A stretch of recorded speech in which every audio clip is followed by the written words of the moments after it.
How we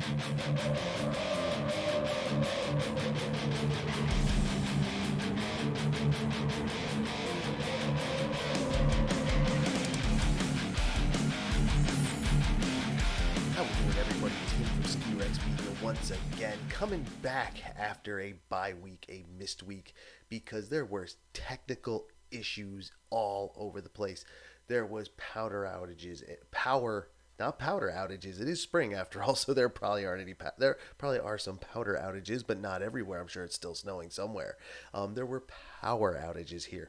There were Wi-Fi outages here. There were Wi-Fi outages because of power outages here. As far as technology goes, I couldn't get it to work, so last week we missed a week, but I am back. Back again with a brand new episode this week, here in the first week of May, and I'm not alone. A little later on, I'm talking to three SkiRex Media fans, probably the top three SkiRex Media fans, and the three of them are coming on here. We're going to do a quick little recap of the season, where we went, how we felt, what we thought it was like, and all of that stuff. A couple names you recognize, maybe one or two you don't. I don't know. There's three of them and me, but we'll get to that. We're going to do a couple of things first. First thing first, what do you see? What do you notice? That's right, two pieces of the brand new SkiRex Media merch line. Some of the stuff you can find, or some of the stuff that you will see, is like the old shirts.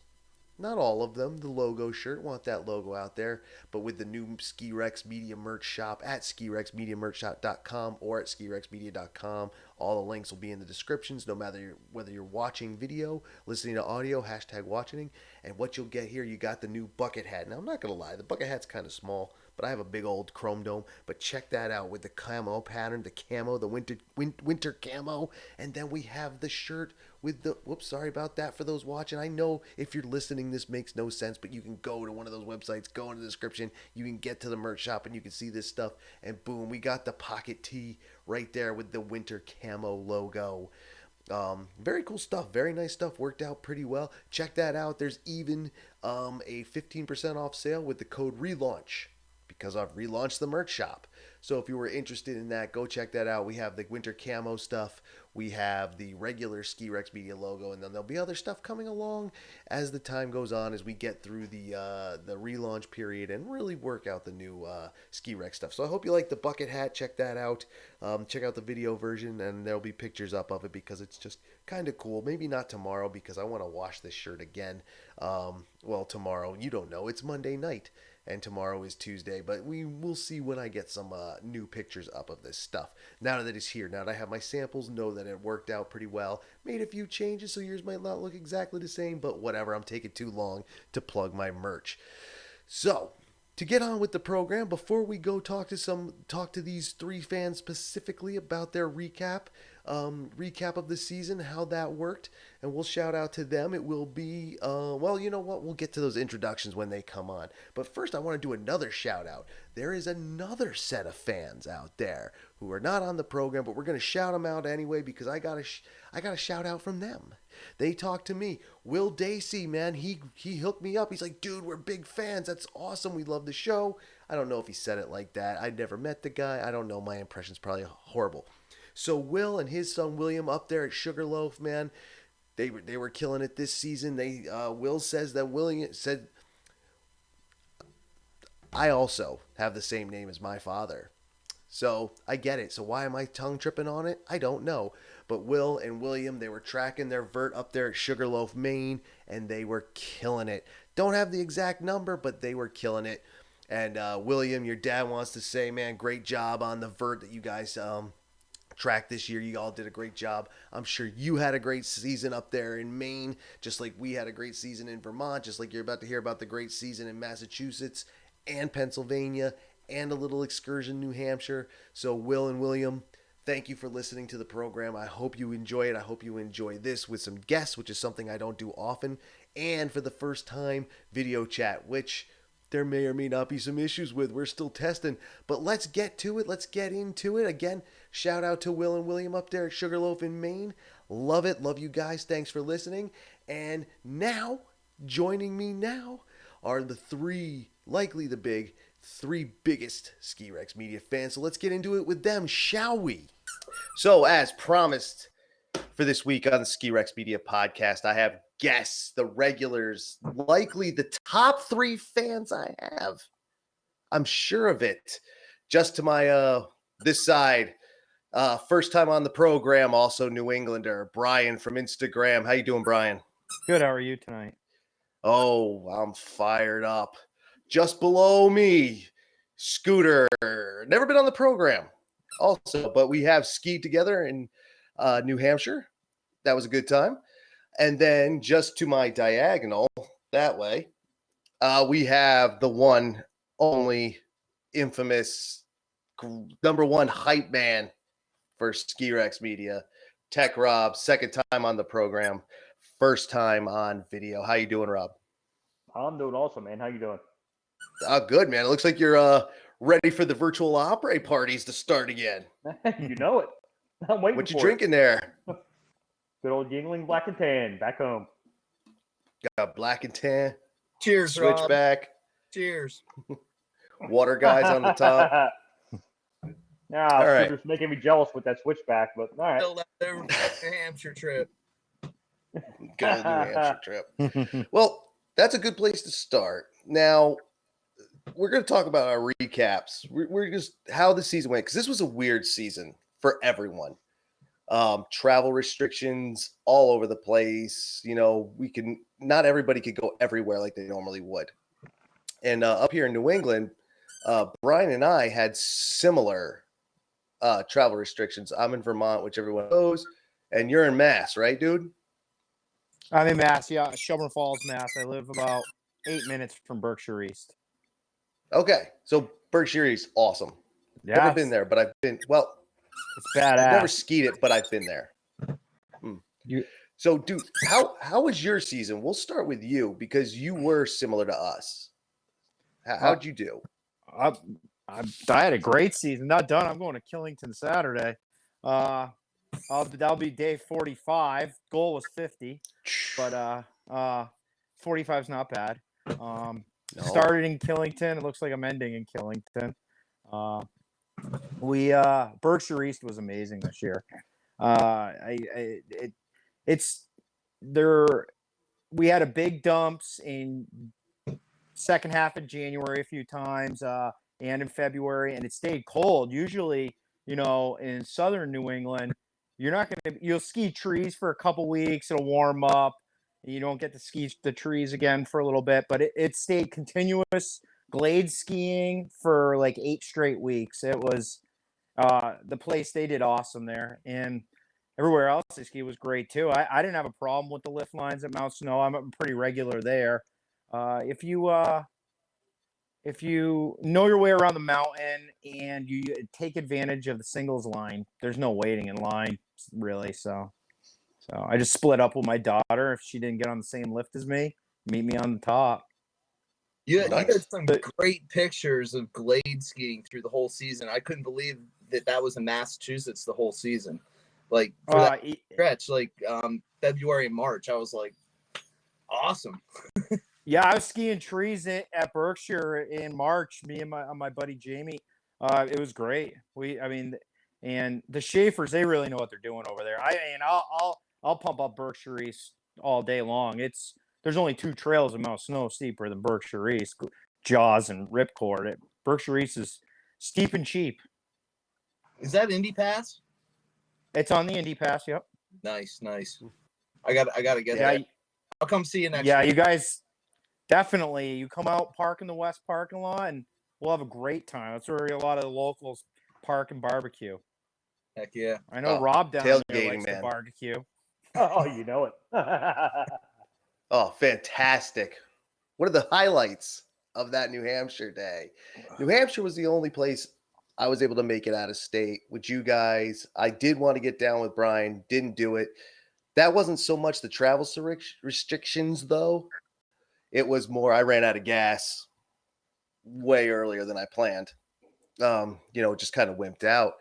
So you were at Mount Snow a bunch, my original home mountain. There were the pictures. I don't know if you guys saw them. We talked about them, of a lift line that started going up the hill from the summit quad. I don't know what it's called anymore. Did you see that? Did you see anything like that? Oh yeah. Several times. It's Bluebird is the main summit quad now, and there'd be if you weren't using the singles line, you could be waiting in line 45 minutes an hour. It was Dude. bananas long. But most people don't realize the singles line is the way to go. 10, 15 minutes tops. So I don't want to let the secret out though. Oh, that's fine. Because should they have had that line? Like, were they overselling? That was the rumor. Like another epic fail. Hashtag epic fail. Well, I don't tend to trash fail. I mean, you're stuck in a rock and a hard place. They can't get people inside the building. You've got, a 6-pack chair with 2 people on it. And then, of course, people are trying to get outside doing stuff this year. It was kind of like a perfect storm of lift line problems. So, I know down here, and they tried their hardest. Down here, it was like 75% capacity and 75% capacity across, 200 or 500 or 800 acres, whatever size ski area. That's a lot of people. So you can put a lot of people in the parking lot. They just get bottled up at the lift lines, right? Right. I mean, at Brian's point, there's a lot of people getting out. There were. Like, I'm pretty sure you guys will agree. And I know Rob will agree because I think he wrote about this on Skiing with No Filter. I did. Yep. We all went into it scared that it was going to be a bullshit season, and it was awesome. What do you think? Yeah, I mean, I wrote about the season. I mean, I told it like it was. I mean, the people made the season. We made it happen. It was the ski fan base that actually made the season happen. It wasn't particularly always pleasant at Vail Resorts. But I was happy to be back on snow. To Scooter's comment, we would go online and they would still be selling day tickets while limiting pass holders. It wasn't a real thing like that made us angry, but we still went out there and we still got it. I know Scoot's got over 50 days. Hell, he probably has over 60 at this point.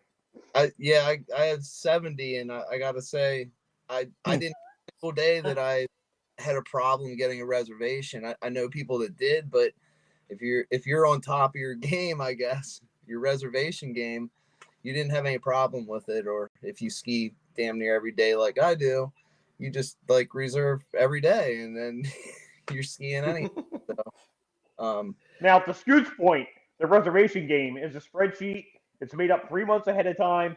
He's a well-planned skier. Well, you got to get weekends in first, and I might have tested the system limitations early in the season, and it is what it is.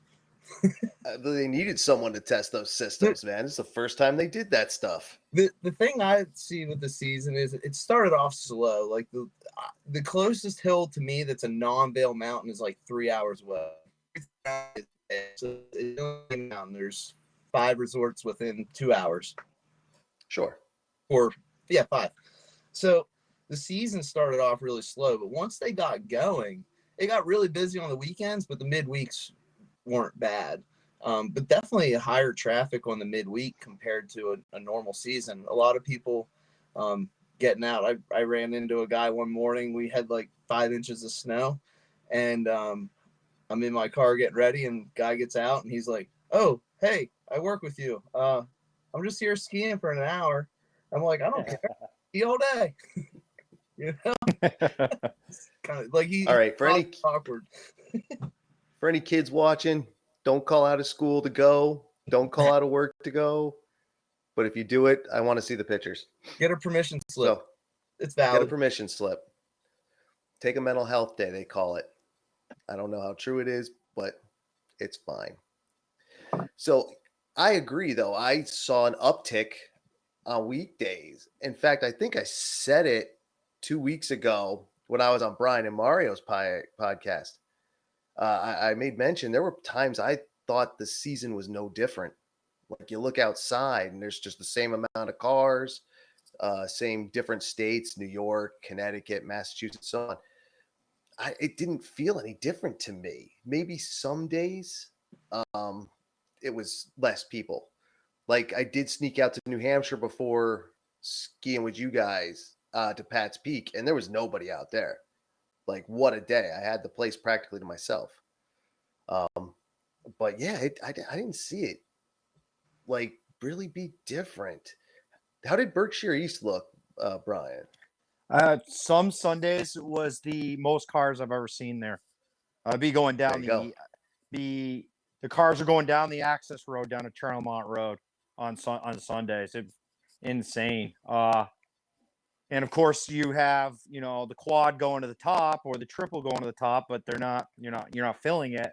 So there was actually a few times the lift line was going back out 20 minutes long. 20 minutes at Berkshire East, a long lift line, man. Because Yeah, man. you can be spread out around the mountain pretty good. And so, and then of course the restaurant for the most part was closed during the season. They did open it up on the weekends, reservation only, but they did a great thing. I mean, they were well prepared. They excavated down in front of the lodge and built in a retaining wall and a new outdoor seating area. Underneath the restaurant deck, they put in pick up food, and you could order just about anything there. It was great. You got your beers there, et cetera, et cetera. It was a good time. They did a great job, but it was extremely busy on the weekend there, more than I've ever seen it. A lot of Eastern Mass skiers were coming out our way, because I'll chat people up on the lift if I'm up there alone, and it's usually Connecticut and New York folk outside of locals, but it was tons of Eastern Mass people not going into New Hampshire, coming to Western Mass to ski it, and they found out what a hidden gem we got out here. Oh, I'm sure you're going to actually see. I think, along with the increased interest in the Indy Pass. Not that I think the Indy Pass is going to wreck these mountains, like it's going to make them too full, but it's getting people to places they wouldn't normally go. And with the pandemic, in fact, again, talking to Brian on his program the other day, we were talking about Yagu Valley, Rhode Island, and they almost had to turn people away because everybody from Connecticut and Rhode Island was going there. They couldn't come here, so they were going there. So the little places, these little hidden gems, were getting hammered with people who didn't know they were there. So I don't know if that's going to continue. Kind of want it to, kind of don't, because it'd be good for them to have the numbers. I don't know. How did PA look like that? Like down in Pennsylvania? Oh, it was nuts. The weekends, especially the holiday weekends, were crazy. But a little bit to that, in PA, we usually don't get our mountains open until like mid-January sometimes. So it was limited terrain over the holidays. They weren't running all the lifts, and it was very busy. But once it got open, the weekends continued to be pretty busy. I skied at Liberty most of the winter, and once you got past like that lunchtime rush, it kind of slowed down. So if you could stomach the lines for a few hours, you would be okay, or just come later, or whatever. I'd ski all day. So I'm ski through it, and there are a couple days where I ditched it early. I was at Round Top one day and the line was going up the mountain. I waited in it 2 times for over half an hour. I was just like, this just isn't worth it. Yeah. 600-foot mountain waiting that long is just no. The busy days were odd, man, because this was supposed to be the season that nobody was out, and like everybody was out, including the uphillers. Scoot, you were into that, right? Yeah. I kind of got into it this year. I got into it a little bit last year, but this year got into it more. Luckily, we had a lot of natural snow around here, so a couple of those busy weekends, I kind of ditched the resort. I think there was like 2 Sundays, or maybe it was a Saturday, that I didn't go out, and I would get out a little early from work and go up, and there wasn't really good coverage. There was a lot of rocks and dirt and roots, but hey, it was fun. It was getting out there. I think I got 10 or so days doing that. And then the resorts in Pennsylvania finally embraced uphill and started allowing it, which was cool. So you get on the slopes, an hour or so before the lifts open and hit a run or two, and then ride the lifts the rest of the morning. So I kind of got into that a little bit towards the end of the season. So all in practice and all that to do some true backcountry in coming years. Sure. I saw a lot of people taking advantage of that too this year. Like everywhere I went, it was not like a continuous line of ants marching up the hill, but there'd be a lot at Suicide Six. You'd taking laps past their uphill trail and just waving at person after person after person. Man, there was a lot of people, but there was another alternative for those who wanted to get inside, and I think Rob is the king of big snow. I know you made it down there a couple times during the season, man. Talk it up. So I made it down there 9 times. I'm not only a regular skier, but also a park skier. So for me, it's a training ground for park. It's a place to knock the rust off. I'm close, which makes it, 100% better than what it really is. But you know what, man? I mean, there's people that show up in 95-degree weather in shorts, and you go in, and it's 28 degrees. You know what? And it's inside, and everybody goes, "Oh, I love to be outside. I love to do this. I love to do that." The second you're on snow, the surroundings don't even matter. Like you're skiing downhill.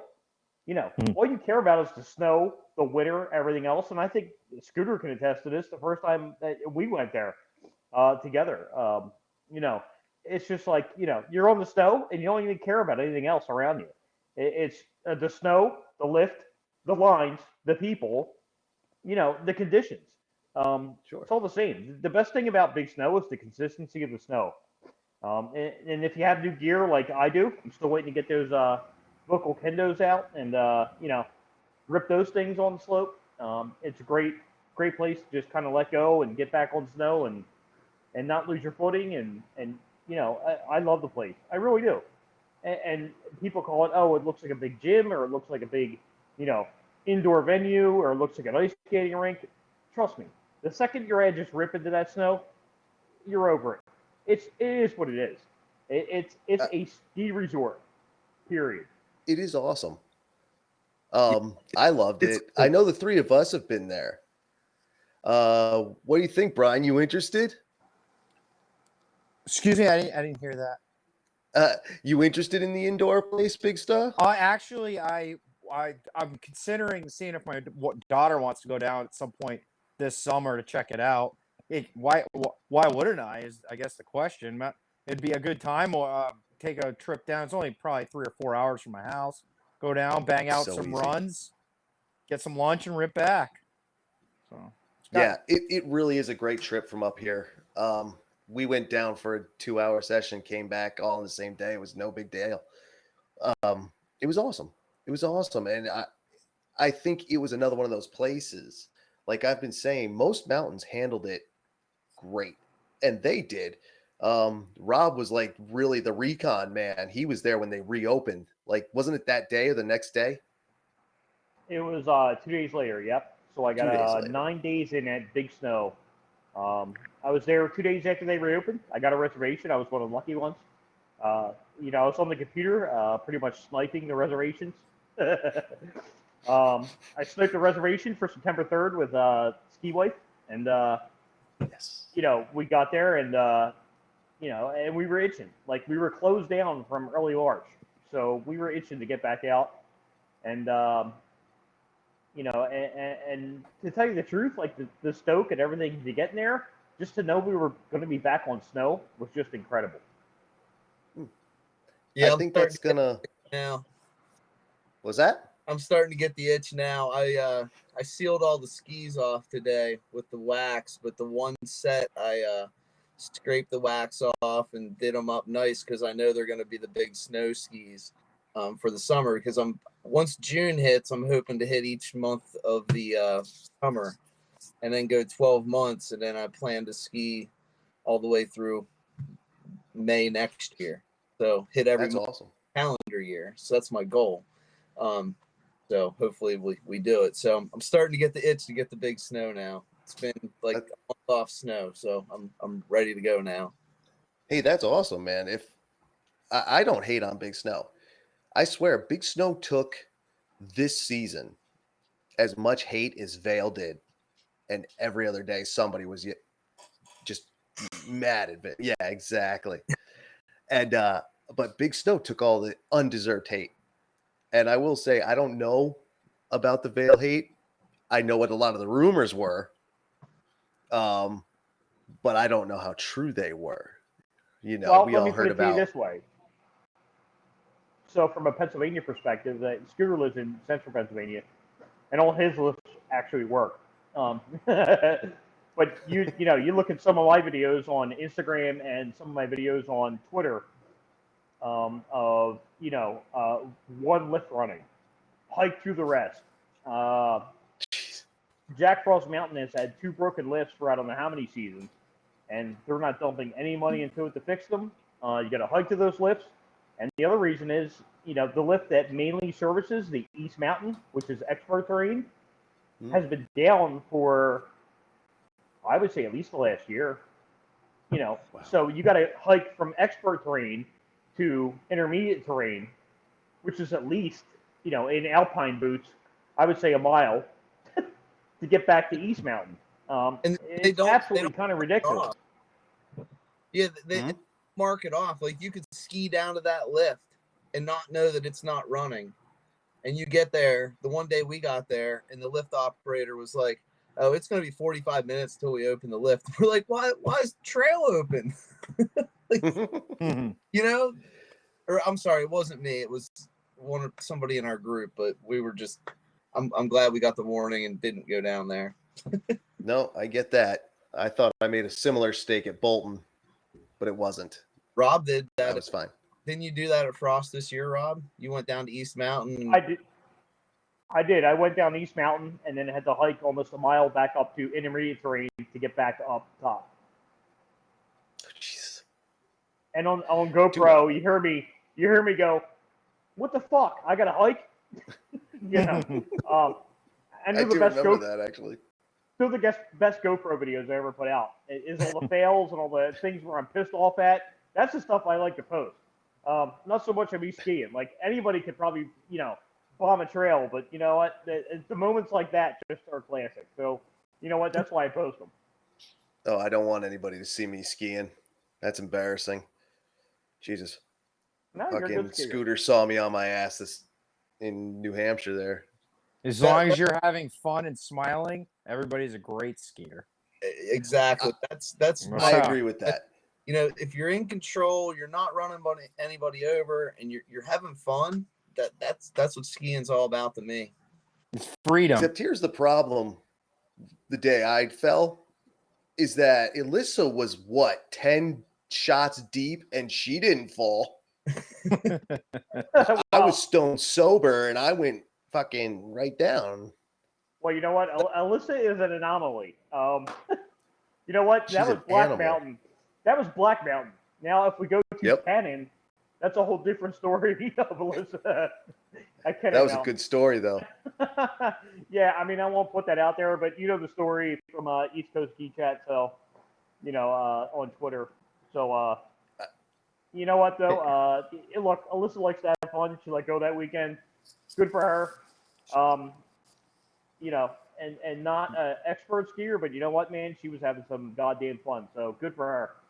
I mean, one of the best weekends of skiing. That weekend was so great. I had the week up there that I was already there, and then you guys showed up at the end of the week. Then when Tim came up on Saturday, we did the cheesesteak thing, and it was a great time. And then and that pretty much ended it for me. Like, I had a plan to go down to Berkshire East right after that. I'm like, I'll go up there with those guys. I'll go down there with them. Travel restrictions be damned. And I got home after that day, which was another 2+ hours battling snow squalls that stopped when I was 10 minutes from my house. And I'm just battling it. And I sat down. I'm like, God, everything hurts. So I was gassed for the season. How are you guys feeling? Everybody in good shape? Feeling good? Joints moving? Yeah, I've been great. I've been out on the trail a ton. I got backpack back here. Got the other ones right. I want to stay in this ski shape through the whole summer so I can get back at it. So my brother's hiking the Appalachian Trail, so it's giving me a little motivation to get out there and doing some hiking. So Ski Rex Media follows him now, so there you go. Yeah, I mean, I've been hiking, same as Scoot. Like I have a whole bunch of trails around here. I live by Brandywine Battlefield, so land is not really built up on. Plenty of trails right by the Brandywine River, Longwood Gardens, beautiful places. Love Longwood Gardens. Just out there enjoying the scenery. My township's pretty small. It's only 10 miles, but they don't build on it. Very private from the city life. If you enjoy the city life, go 5 minutes from my house, across the border. There you go. Otherwise, leave me alone in my paradise and I'm good. But I put the backpack on. I got the DSLR out and, just enjoy the trails. I bought a 6-pack of Big Snow when they had the sale. $109 for, 6 lift tickets. So, I'm ready to go. Nice. What about you, Brian? How you feeling? Oh, I feel great. I mean, I ski a lot of bumps, so my hips are always feeling it. No, I usually go to the gym before work nowadays, so I try to stay into some reasonable shape. So we'll see. I hiked Berkshire East a couple weeks ago and skied it, and that was awesome. It was actually great. It was still almost top to bottom skiing, but a couple of on UMass and over on Hemlock, and I'm hoping I'm going to ski Saturday, and it looks like Killington's going to be open Memorial Day weekend, so I'll ski Memorial Day weekend possibly too. I got to get a couple more in me here. Those superstar bumps are calling me. Dude, that is wicked bumped. It's I saw badass. one of their recent pictures, and I was like, I don't even think on my best day you I guys could have are done that. killing me. You guys are killing me. I so want to get up there. It's 8 hours though. It's just too far. It's an hour and a half ridiculous. for me. Yeah. It's 30 miles from me. Brian, but it's about 1 million miles from my knees. Brian, your kid rips bumps pretty damn good. I've seen some of the videos. Yeah, she's not bad. She's gotten good. She loves it. She's addicted to skiing. That's what she wants to do. I love it. I'm lucky to be able to share something with her like that. So it's a really fun thing. I mean, it keeps them off these phones too, Right? No, that's cool. My dad and I do a lot of skiing together. So yeah, Pops, you got to get on Twitter. You got to join this East Coast chat. You meet my dad, and you'll probably meet him next year. But yeah, it's awesome family thing. It's great times that I've spent with my dad on the hill. Fun fact: Brian's daughter is the youngest Ski Rex Media fan, I think. Yeah, she's a big fan. She likes listening on the ride. I live about in the mornings. I live 35 minutes to Mount Snow because I can hammer right up there. Afternoons more like 45 or 50 minutes. There's usually a lot more traffic after the day, and I can't be going so fast. So, but we listen to the we're going to like Timo or Bromley or something. She puts the Ski Rex Media podcast on. She likes the other one there though, to the Ski Bums. Yeah. Good. Yeah. There it is. Some of it's not exactly appropriate for 11-year-old, but what are you gonna do? Dude, when you first told me, like, no, she totally knows. She listens. I was like, she listens? They know what WAP I couldn't believe it now. Okay. What's that? WAP. Oh, so well, yeah, all right. These kids have some crazy stuff. On the podcast, anything she's hearing on the podcast isn't that bad. True. These kids got some stuff these days. Like, I'm like, all right, I think I was advanced for that age, but not like that, dude. Music today. What are you going to do? She's a good kid. She loves skiing. So, man, anything to do with skiing. We just dropped off next year's skis and bindings down to usually go to the Colorado ski shop up in Dover because it's close to me in Dover, Vermont. But there are other stores in West Springfield, Mass. So we made a trip down there to get the stuff all mounted up. I just bought a pair of Line 6-88s. Can't wait. Oh, nice. Heck yeah. That ski shop in Dover, that's just past the 7-Eleven on the left if you're going towards the mountain, right? Yeah, it's on the left. Yep, if you're going towards the mountain. Yep. Yeah, they have It 2 wasn't stores. there. They're decent. Are they? I haven't been there. They weren't there when I lived there. When I was a kid, they weren't there. The buildings were there, but those shops weren't there. And I haven't been in them. I haven't checked them out. I haven't been to Mount Snow in years, to be honest. Just through town. There's some fun stuff over there. Yeah, check it out. The Snow Republic Brewery, amazing. Amazing burgers, amazing beers, amazing everything. Great. The people are great there too.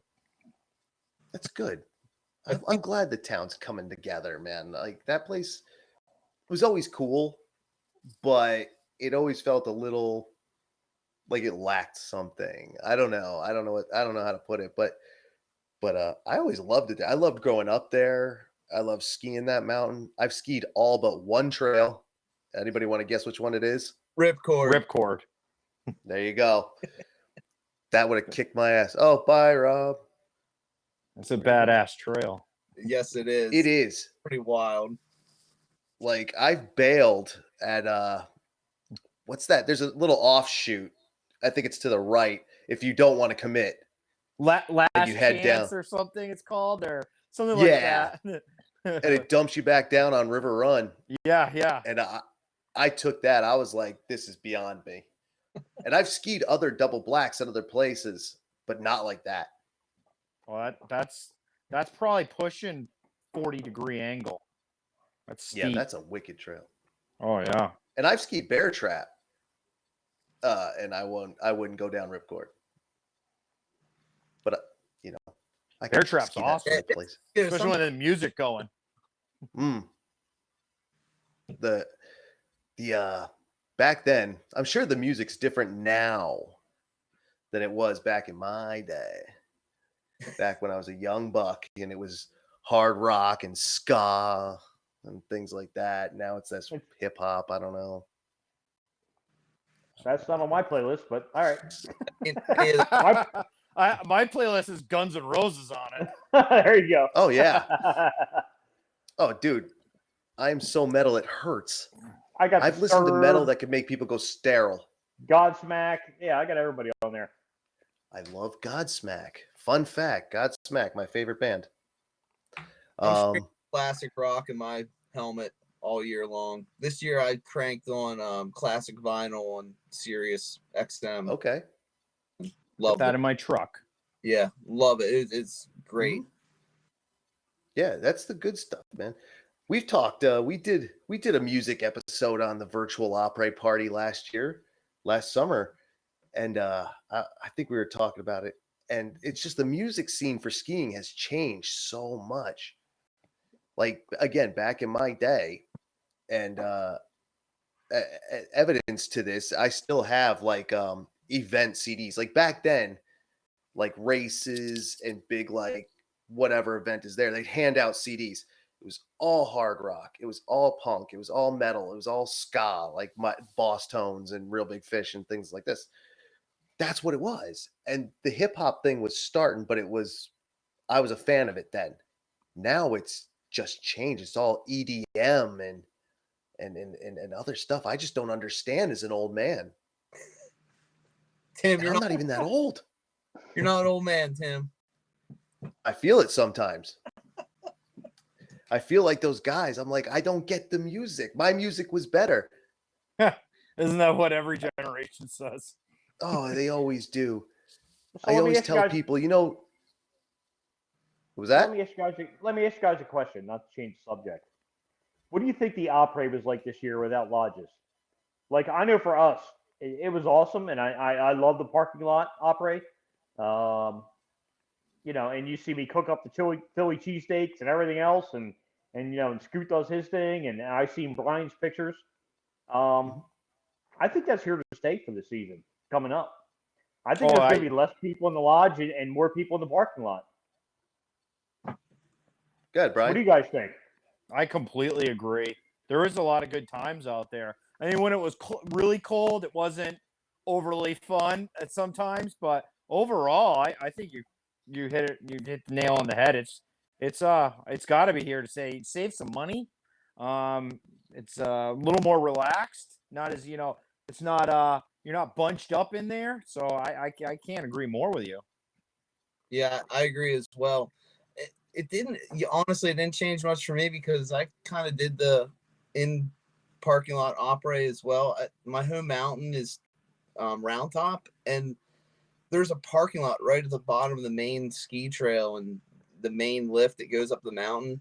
And the atmosphere always there has kind of been tailgate, and this year was bigger than ever. But that didn't change for me because that's typically what I did. The one thing it did change is those days where it gets down to like 10 degrees or 0 degrees.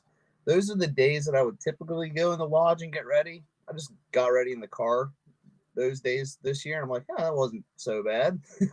So, but that's few except for the day my boots froze. Oh, yeah, that. So Rob forgot and left his boots in the car overnight. Everybody take this as a lesson, and they froze up. It was 0 degrees that night. He couldn't get them on the next morning. So you can't get them on. Yeah, so he had put them on the heaters in the car, and waited 20 minutes and was able to get them on. I don't know how you ski that way because my feet get so cold. I gotta house every night, take the liners out, dry them out, and then put them in the car warm. If I put on a cold boot like that, I'd ski for 2 runs and I'd have to quit. But everybody's body's different. I say you're all three right. The day of the lodge is dead for a while. As Brian said, it saves money from a business perspective. There was a couple articles out there that said the mountain took a real hit in food and beverage, which obvious because the lodges were all closed. But people loved the tailgate scene, the opera scene like that. And I think it's only going to grow as we start being a social sport again. Like, no more social distancing, none of that. The masks are coming off, whatever it is. And I think it's just going to grow. The day of the lodge is dead, man. That's what I think, anyway. Do you think Weber Grills seen an uptick in sales this winter? I absolutely do. I hope they do. Sponsor Ski Rex Media, guys, if you hear it. And I'll tell you sell your grills. I'll tell you one thing from going to Scootso Mountains, which I never really visited Central PA. I went down there this year, and and the tailgating, like it's a close knit community. That's what I love about it. It's like my home mountain, Bear Creek, but nobody's tailgating at Bear Creek. But the other thing that Bear Creek had was food trucks. So food trucks were like all the shit this year, and and they were for real. They had a barbecue pit food truck at Bear Creek Mountain, and Bear Creek Mountain holds a lot of outside activities, so they were all set up for the opera. They had the heaters, they had everything, they had the fire pits. They keep that stuff going all year long. They've done it for years, and it was just absolutely awesome. The thing from where I am compared to Scoots Mountains are, like Scooter, it really has a nice, tight knit community. Like the Scooter has that small, Blackstone grill. Like these guys are freaking full size Webers out there and like cooking up a whole thing, breakfast, bacon. Oh, it's crazy.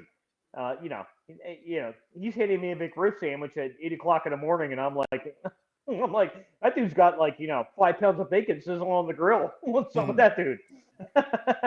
That's awesome, though. That guy, the one morning it was really cold, and he put his Blackstone inside the back of his Chevy Suburban and cooked in there. We're just like, his car had to smell like bacon and eggs, so bad, and grease.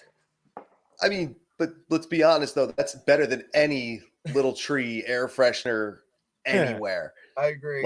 I would love my car to smell like bacon eggs all day. It'd be great.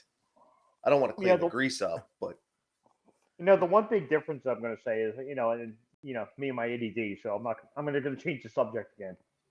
Is the Vail Resorts, me and Scoot visited Jack Frost Mountain very early in the season because it was open. Normally they open East Mountain and they open up intermediate trails first.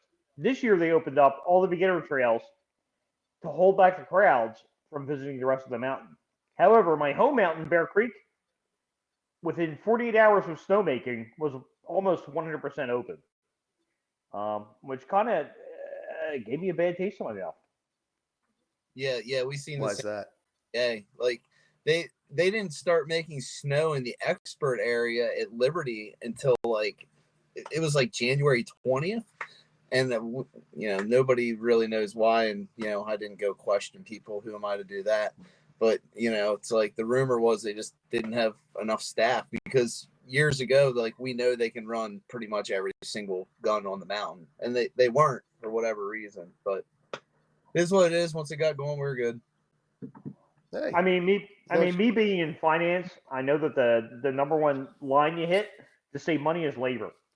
You cut your employees, you cut everything else, and you cut the labor line, and that's the first line that saves you money. It's unfortunate that I see that they did that on the mountains, at least where I'm at. And you talk about lifties working 10, 12, 16, 18-hour days.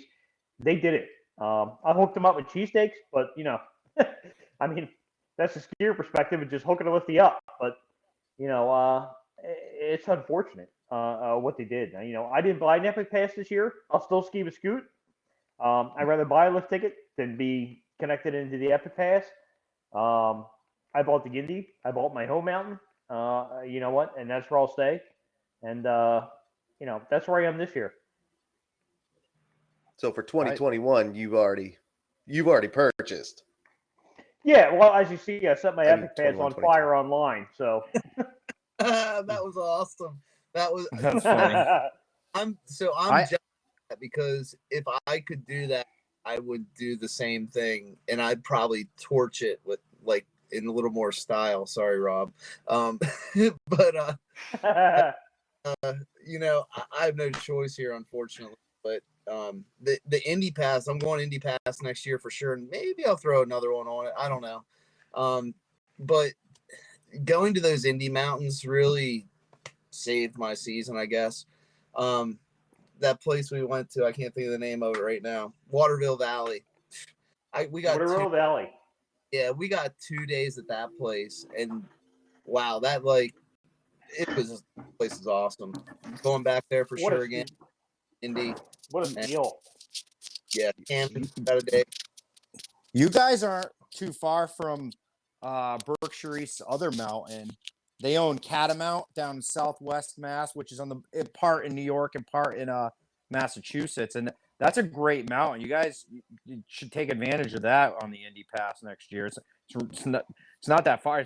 You're probably about the same. It's probably like an hour and a half from me, so it's probably like a couple hours from you down that way. 3.5, 4 hours from me. But you're in central. I keep forgetting how big Pennsylvania is. It's a big state. I'm like 40 miles from the Maryland line, so I'm yeah. So it's a drive, but Rob and I got to put together an Indy trip next year, and hopefully we'll include and get some other people on this trip. I bought Route 100 trip.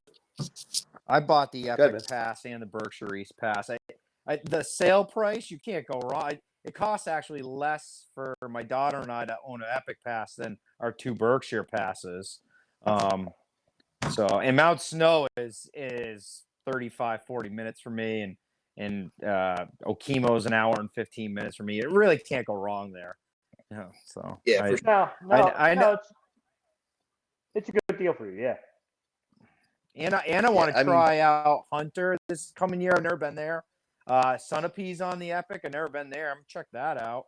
So Hunter's awesome. I love Hunter Mountain. Hunter's awesome. I travel there regularly every single year, and it was just an awesome mountain. Trust me, I'll miss Epic, but I just can't do it with what they're doing to my home mountains. With the broken lifts and the hiking and everything. Like I'm not into it. Yeah, they should be able to do better than that.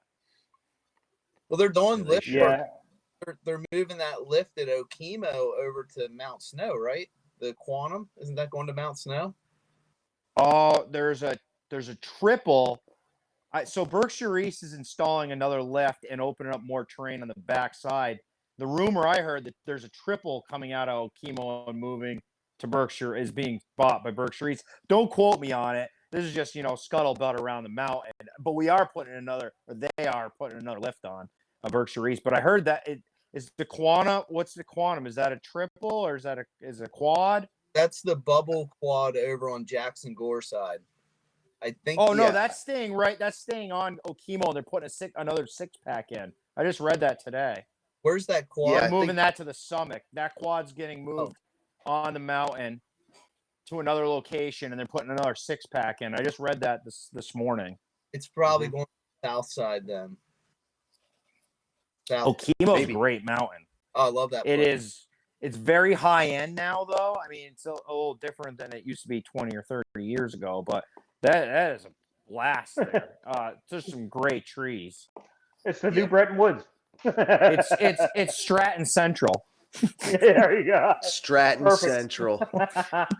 Stratton's Manhattan North. Yeah, it really is. No comment.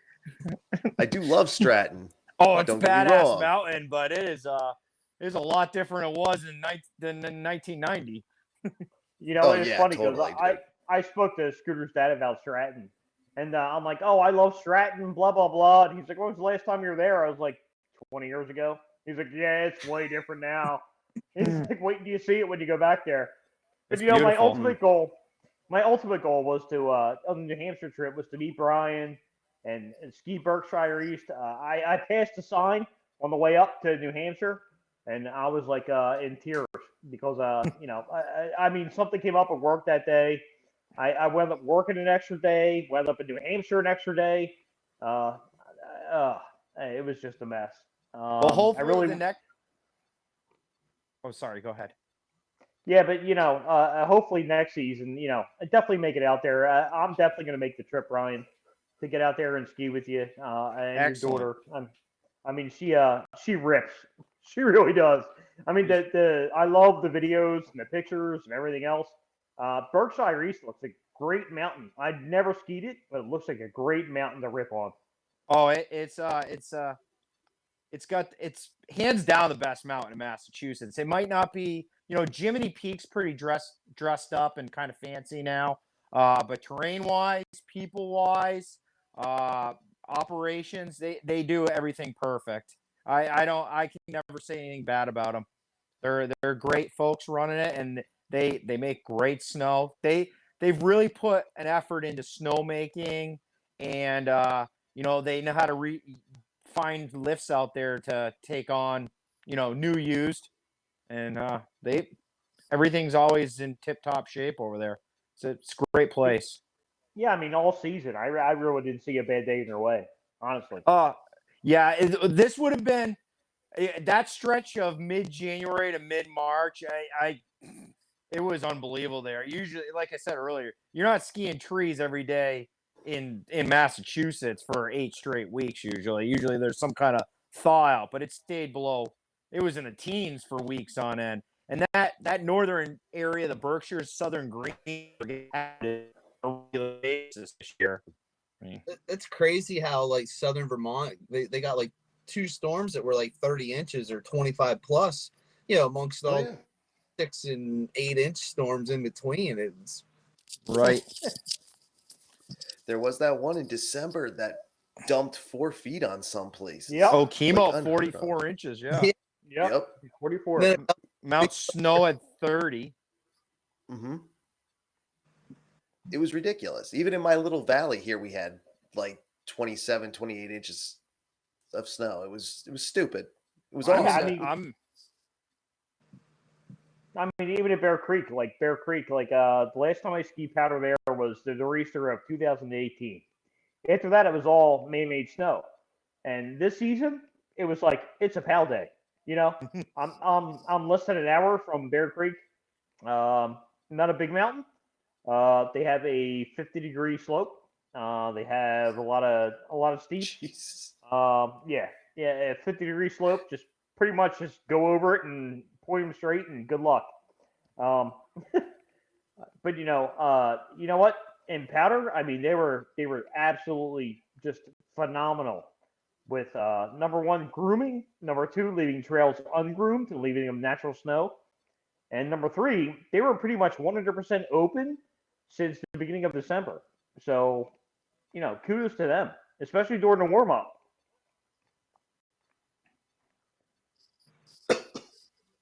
Excuse me. The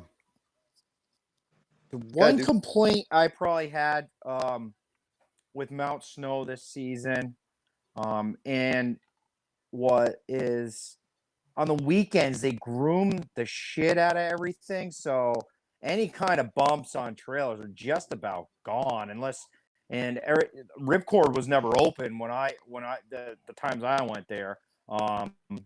Except for probably the December storm. I was there the day after, but I stuck to the trees because one thing Mount Snow has is it really does have great tree skiing. But they groom it so much on the for the weekend warriors that there's never any bumps.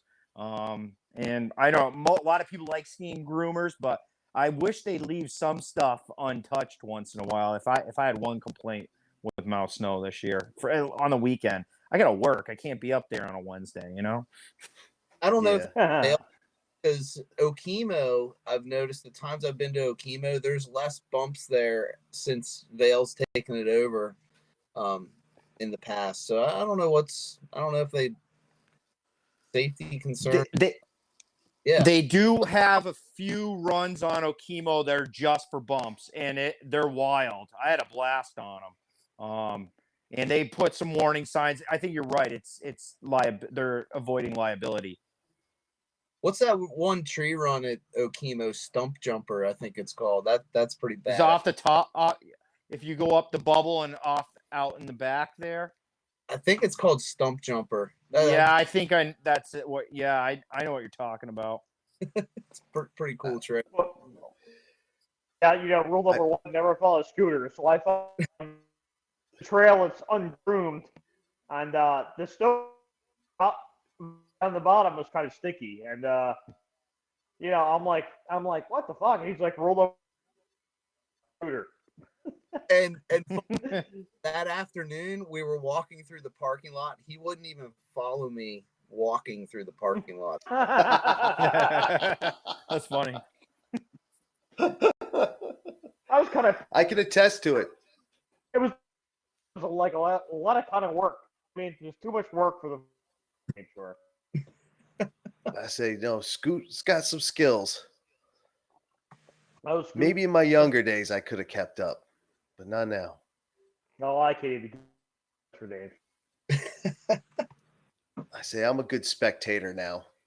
I'm a good sideliner now. You're a good skier. I saw you. You got great form. You got everything. Sloppy.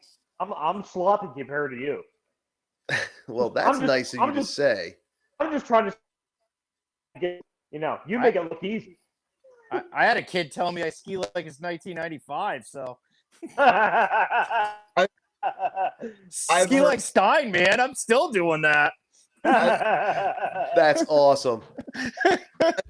Like I ski real close, like real tight with my knees, and I've heard comments from people that I ski like an old school type of style, but I don't care. Whatever. I think it looks cool. Fun. I don't know if you guys follow the electric ski poles over there on Instagram. Speaking of skiing like 95, their music is all about that era. It's just great. And they'll tell you all about it. I'm thinking like movies from back then. The ski movies back then had some pretty like cool music.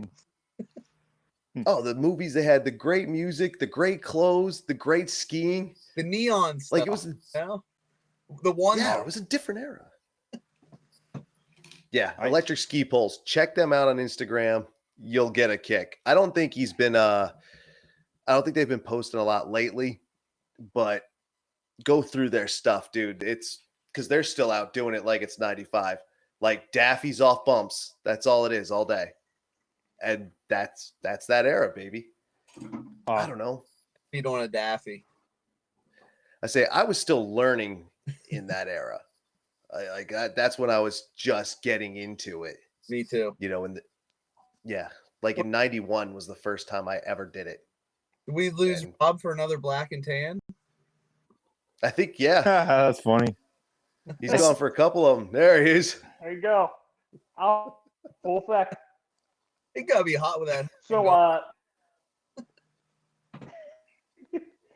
let me Oh my God. first side Reese this year.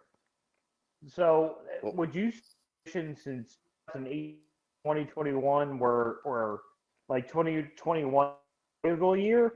If there only snow, I don't know how the conditions versus PA versus there.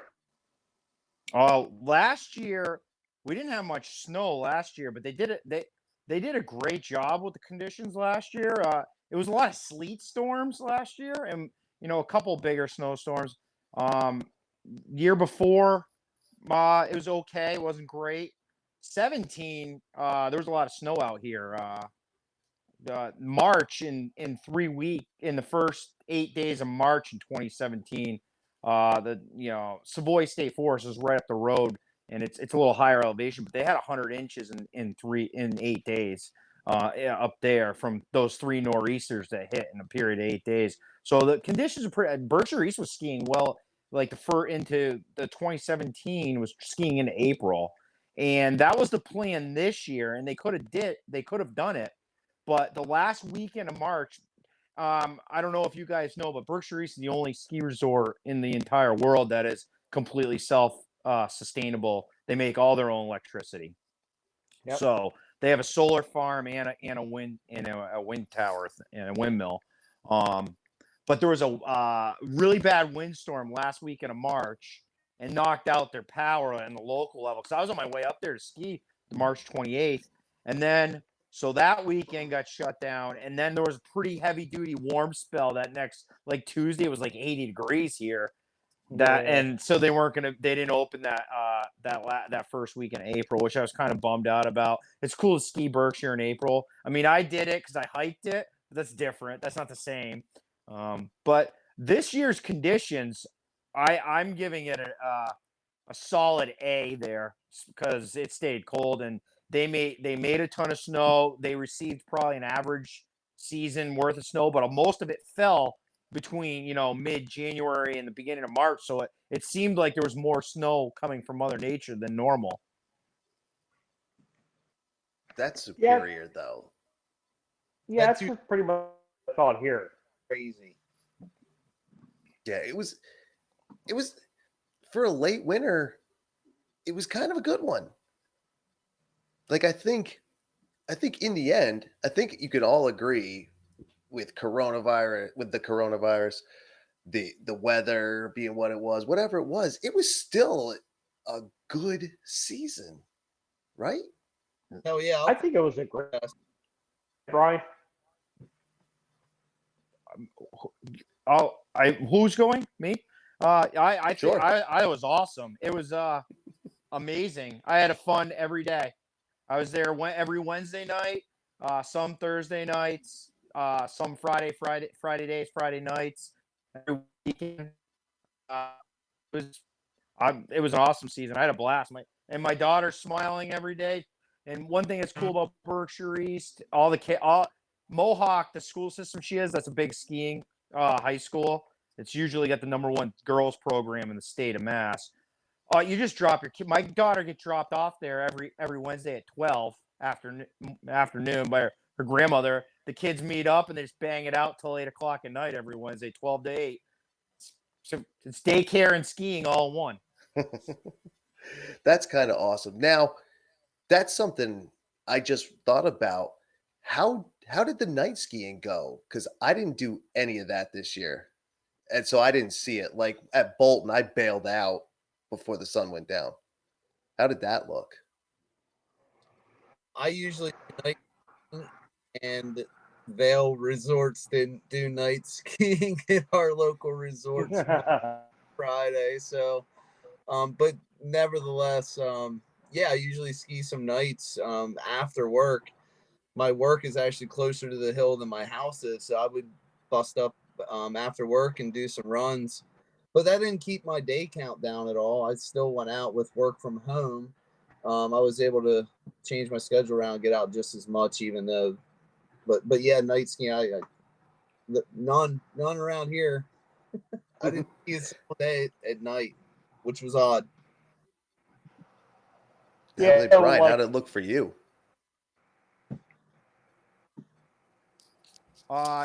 Excuse me. Wednesdays it would be busy up till 6. I was there every Wednesday, like beyond busy. After 6, it died down. It was like a normal Wednesday. But Fridays, I stopped going after a while on Friday nights. It was getting insane. It was really busy Friday nights. It was unbelievable how many people were there. Night skiing's a blast too. You got a different breed out there. It's a good time. You get your bevies going. You got your fireball on the lift. You're having a good time. I always call it it's especially Friday nights like hormone night, because our local has like ski club night that night, and all the local high schools roll in with the buses. You got like all the kids on the hill like trying to impress all the girls and all that. It's yeah, you might have to watch your back a little bit. It's a fun time though. Yeah, I mean, PA night skiing was great. Northeast wise, Creek really did a great job with night skiing. Bear Creek reservations for no reservations for pass holders. They also did they kept their youth programs. They kept everything else. They limited pretty much day tickets. You didn't see many tickets and jackets on the way down the hill. Most of them were pass holders, which I thought was awesome. So they kept their programs. They kept everything else. They kept their season pass holders happy. I went skiing with Sherry, and we all know Sherry on Twitter and Instagram. Skiing with her at Boulder, and there was basically one running at Boulder, which is a Vail-owned resort, which I was really unhappy with, because there was so much terrain to behold. Everything you had to hike through. Real wasn't happy with that, but I went there. I had a good time, made the best of it, and but I'll give it to my hometown in Bear Creek. Kept it alive during the pandemic. All this spin, all this running, keep everybody moving, and night skiing lives on, strong in the East. The worst I ever got hurt was during night skiing. So there you go. The reason I asked about it is because I know like bars and restaurants had to shut down at a certain time because of whatever. I guess coronavirus hits you harder at night. I don't know. I don't know how it worked. So and I hadn't thought about it all season. Like I said, the one time I was close, I was at Bolton, but I left at like 3:00. So I didn't know how it went. And then when Brian mentioned it, I had to know. But I'll do it again next season. Wherever we go, I'll go. And I do hope we all get to ski next season, because all this shit should be done. And I'm saying Ober-Gatlinburg, let's go. Pick me up on your way by, or just stop the rest of the way. I'm down. Hey man, I'll Indy everywhere. I'm down for a huge trip. I do wish we would have got the Route 100 tour. Brian, did you know about that, or was that a Twitter thing? That was a Twitter thing. Was that a Twitter thing? I'm wondering if I'm hoping if they'll ever add Bromley onto the Indy Pass. That'd be a nice addition. Bromley's a blast. I love that place. That place is awesome. Oh, it's the most badass. convenient so mountain fun. anywhere. Oh, and you know the history of Bromley. Fred Prapps Jr. was the guy that created Bromley. So if you pay really close attention to the trails, a lot of them are named after the beer, Pabst beer. So There's Ribbon Run. There's Right. Paps Run. There's all kinds of different trails named after the beer. It's a pretty cool place. That place is sweet. I've actually never skied it, believe it or not. I've been to it several times in the summer. Yeah, a good time in summer.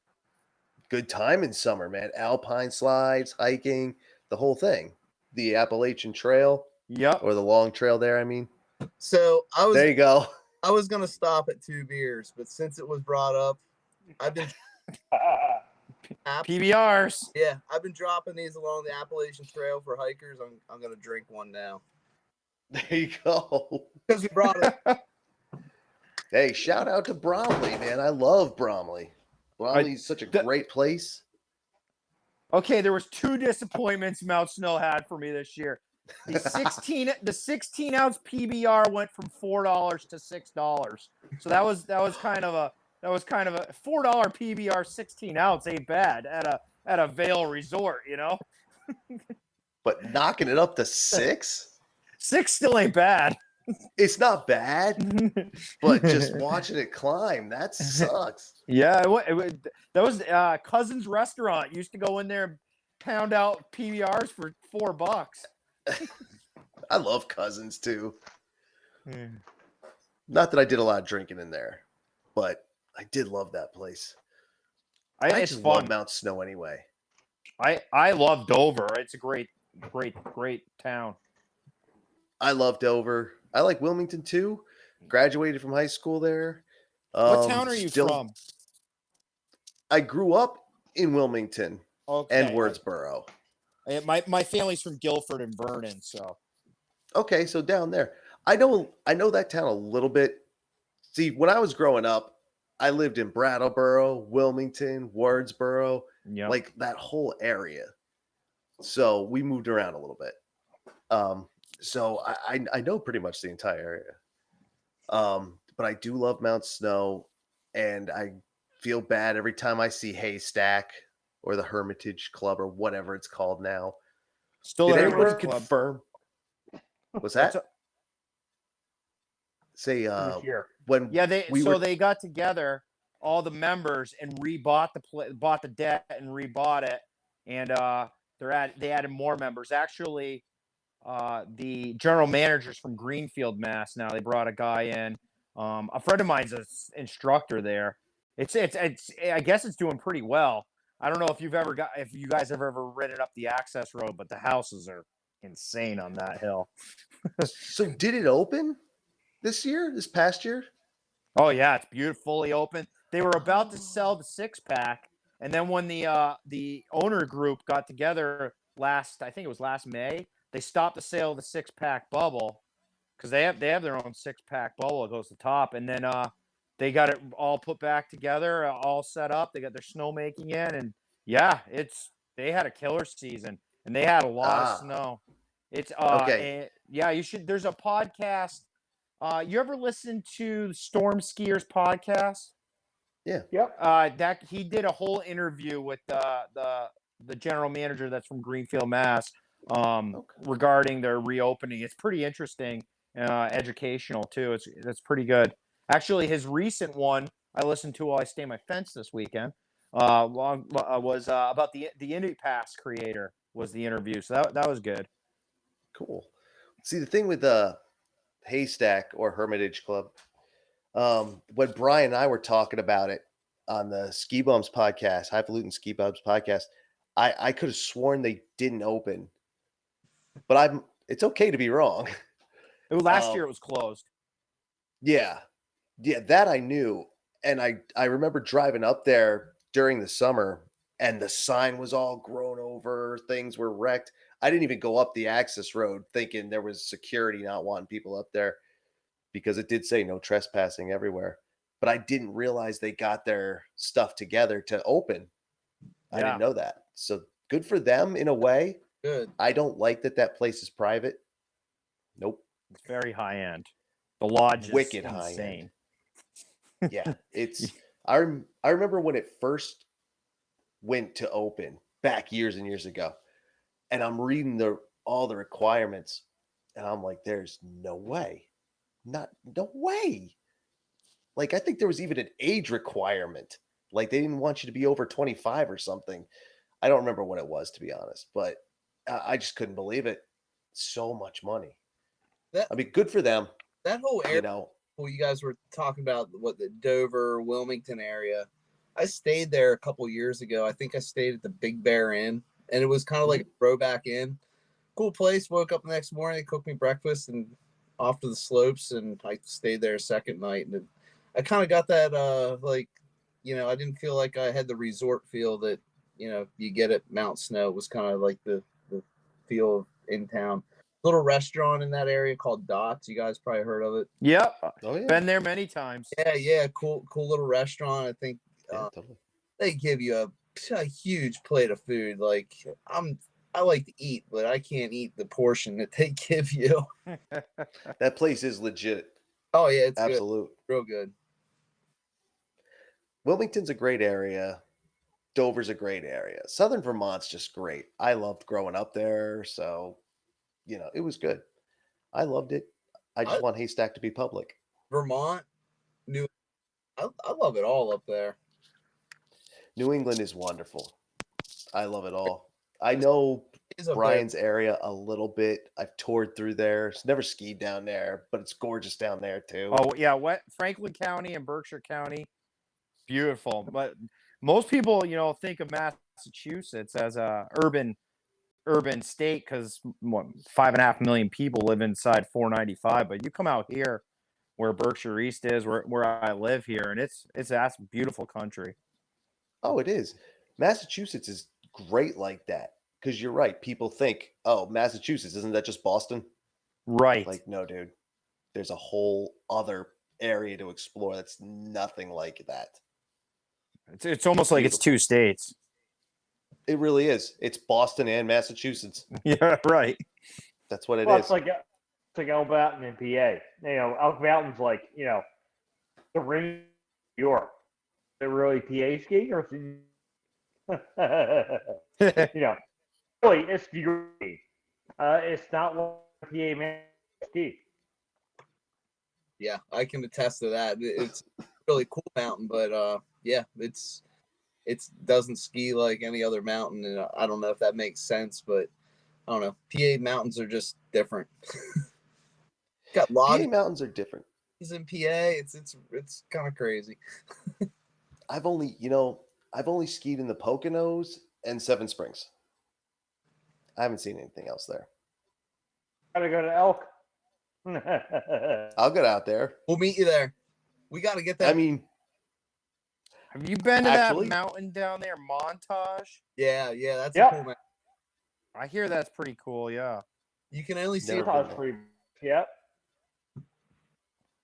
Fun fact: I have been to Rob's town many times, but never when I knew him. So there you go. Do with that what you will. Well, all right, guys. Have you been having a good time? Oh yeah. Yeah. Good, it's been about an hour, so we're gonna wrap this up. I appreciate the invite. Yeah. Well, it was your idea. I hope you didn't get too bored or overtalked by any of us or anything. It was your idea. I appreciate it. Thank you, all three of you, coming on. Yeah, and you're always welcome. Well, I hope to see you guys come check out Berkshire East this coming winter because you won't be disappointed. I'm pretty sure market that we'll be there. It's going to be certainly a normal year, so it'll be easier to do those travels. Oh yeah, absolutely. Next year, especially Indy, because I'm doing Indy again. I didn't even get to J Peak, Waterville. I didn't get to any of these cool places. So they just added Powder Mountain onto that. That's that's the big leagues right there. That's a serious add-on for that pass. That pass is ridiculous, dude. I mean, some people would say it's only 2 days at each. I'm like, yeah, but there's like 70 or 65. Yeah. It's like so much you could do. And in some crazy ass places too. I mean, Tennessee.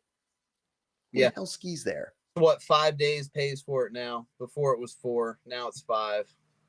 Yeah, it's still inexpensive for the places you get on it. Still a hell of a deal. Yeah, I paid for mine and I barely used it. Yeah, It was awesome. They pays for it in 4 sessions. That's just taking an average price of $50 a lift ticket, which the $50 lift ticket days are gone. Yeah. You're only getting that at like northeast slopes up here. That's why I like couldn't $10. say no to the Epic Pass this year. Yeah. 4 trips to Mount Snow. My daughter and I's lift passes are paid for 4 weekend days. Yeah. Because that'd be $231 for us to go there on the weekend. So if you bought it at the window. Yep. Heck yeah, dude. Oh, I suggest whatever mega pass you can abuse the shit out of. So you're skiing for like $5 a day. Yeah, exactly. Go with it. Go with it. Thank you guys. I'm glad you had an awesome season. I had an awesome season. It was season. Geez, you think I'd be drinking the way I'm talking tonight? God damn. Anybody want to plug anything? Yeah, No? on Twitter at tech_Rob, and on Instagram RobG_ski. Website skifilter.com. There you go. Anybody else? You guys got to check out all about Prey. Rich Stoner. Oh yeah, Rich Stoner. Yeah, Rich up. One of these guys ski with him. I chat with. I was supposed to meet up with him. I missed out, but I chat with him online. I own a few things from his store. Great stuff. Cool guy too. Check him out. Yep, me and Scoot got to spend some time with him up at Shawnee early season. Cool. Yeah, he's a nice guy. There you go. Yeah, good dude. Actually, I got one shout out. One shout out to my buddy Tech Rob down there. He invited me to Cannon Mountain earlier this year, and he wouldn't take a freaking penny to stay in the freaking condo. So shout out to him. there you go. Awesome. Tech Scoot. Rob, the nicest guy in skiing. There you go. Cross country. All right, guys. Well, thank you very much. I really appreciate it. Hope you guys had a good time with this. And we'll talk to you throughout the summer, and then we'll see you maybe during the summer. And then we'll definitely see you in the winter. Sounds There you great. Go. See you guys. Thanks, boys. Thank you, sir. Later. You're welcome. So there you have it, everyone. The season that shouldn't have been anything. The season that should have been straight shit. The shit season, the shit show, was actually kind of awesome. Take it from me and take it from 3 of my fans, 3 great dudes, 2 which I've skied with, and 1 I haven't. Thank you to Brian from Instagram, which this program was his idea. This episode was his idea, so we got him on. And thank you to Scooter, who his first time on the program as well. A lot of good stories coming from him, and he did like you heard a ton of days. He went over 70. And once again, thank you to Tech Rob, the _1 hype man and top fan of this program.